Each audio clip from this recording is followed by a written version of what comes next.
While there may be a lot of strength and hypertrophy applications, what we're about to do next, this will also serve you if you're bouncing at the kick and stab bar in West by God, Virginia, and you gotta put some unruly patron out on his head. All day. Yep. Go. 5 seconds, come on, finish it. 11. 12. All day, come on.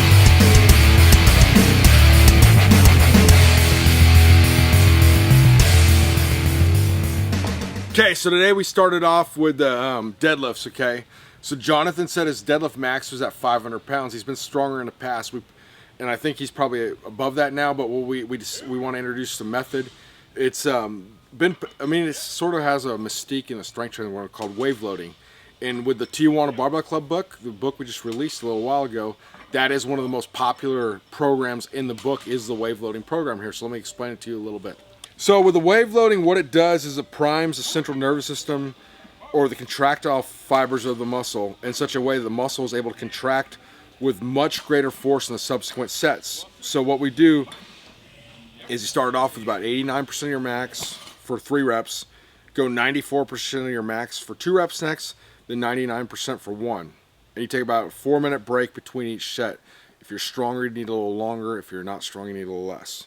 Okay, then after that, you'd go back to 3 reps. But this time, you'd increase that 3 reps to 90%. Then you go to 96%, then 101%, okay? And then, so we just did 2 waves there with Jonathan, and it worked very well. But a lot of guys that are very athletic and got a good workout capacity keep going. So for deadlifts, I wouldn't really do more than like 3 waves. But for him, getting back into it and things, he's at 500 pounds right now. I thought 2 waves would be good. And if you watch, as we go, he got more explosive. So you're not at that point where you're actually, getting to like failure or anything. And obviously, if you're, if you're more slow twitch, not good at reps and things, you have to adjust it. It's kind of just a good average point to start at. Okay. So then next, we went on to the keg carries. Okay. So if you see how Jonathan's carrying the keg, and a lot of this is very anecdotal here. It's interesting though. It's funny you say it's anecdotal. They've done like studies on powerlifters where they look at like, what sort of the commonalities of builds amongst the top powerlifters, like how big are their pecs, triceps, things like this. And actually the commonality they found with powerlifters and actually scientific studies of a good way of predicting strength is the size of their upper back. Okay, so we're hitting a lot of upper back here. And I'd say the most developed upper backs in the iron game are generally strongman. And I think you get a lot of that from isometric, a lot of the isometric work they do where you're carrying those heavy implements and things, especially if you've never done that kind of work before. So what we're doing there is a keg carry, very heavy keg. It was about 250 pounds. Or it might have been 275 pounds. It was, you saw a 205 on there, but the rest was kind of blacked out. But anyways, what he did is, so he, on the, the way he carried it was right and left, right there, how his hands were offset, and just did 4 sets that way, switch it every way. So it's a superset. We go 30 seconds on the keg carry. You want to do a good, do your best to maintain good posture, carrying it for 30 seconds. Then immediately we went into that seated row variation, okay? So what it does is you can overload different parts of the movement. So what we did there is he's in that good contracted position, almost it feels like the top of a row, sort of. So what we did there is we overloaded the beginning of what the row would be on the prime seat. So if you don't have that, basically what you're saying is you do a seated row and get a good stretch type of thing. Okay, so we did that for 4 sets. You go 30 seconds carry, 15 reps seated row, okay? Then we finish it off with what's a 1-arm cable row. It's not a revolutionary exercise. However, a lot of the stuff we're showing you here is not going to be revolutionary exercises. What you may not be familiar with is the approach to what we're doing. Because remember, like a basic does not mean elementary, it means fundamental.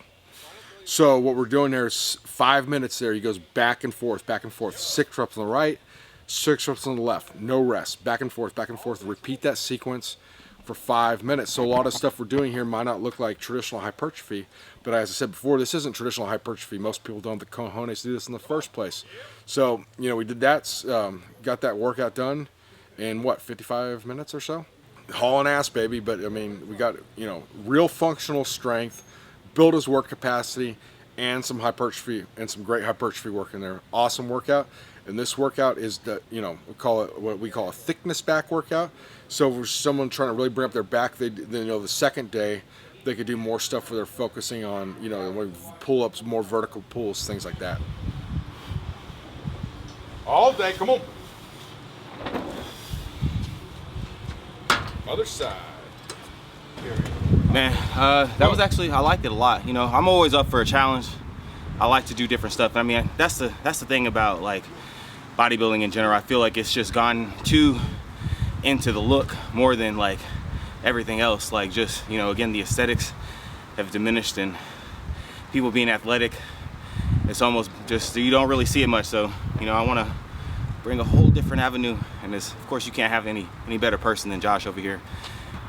So existentialists say form before function. Today we did a little more function before form, and here's training for hypertrophy. And since Jonathan is a bodybuilder, a lot of strength stuff he doesn't normally do, so that's going to be a catalyst for new hypertrophy, because you look at some of the studies and say, okay, powerlifting programs, bodybuilding programs elicit similar amounts of hypertrophy. I think what it is a lot of times is people aren't used to training one style or the other, because like you can say, okay, one side or the other. So most people aren't like, when you go outside your comfort zone, you look at like Johnny Jackson, the 2012 Olympia. While he hadn't really done much for a few years prior to that, we trained for that Raw Unity meet, and then did a lot of powerlifting training. Then he went back to bodybuilding training, bought his best package ever to the stage, because it's like a sort of a catalyst, a spark. It's what he had done before, but obviously different body types can respond differently. But a lot of times when you haven't done regularly, you're going to get a huge gain in hypertrophy. So this also will go for the powerlifters watching that never doing it, bench, squat, and deadlift. All you do year round. But maybe if you hit some of those smaller muscle groups and brought up some weaknesses, you're gonna get stronger there, because if all you do is the movements and you have compensatory movement patterns, guess what? You're gonna make them worse by doing what's causing the problems in the first place. So you have to correct those things. So it's an integrated approach. Most people are into some dogmatic approach of like what they prefer, what they've done in the past. We're whores. We're not even expensive call girls. We're 50-cent nickel night, $2 whores, whatever you want to call it. We're just the type of whores that do whatever it takes to get results.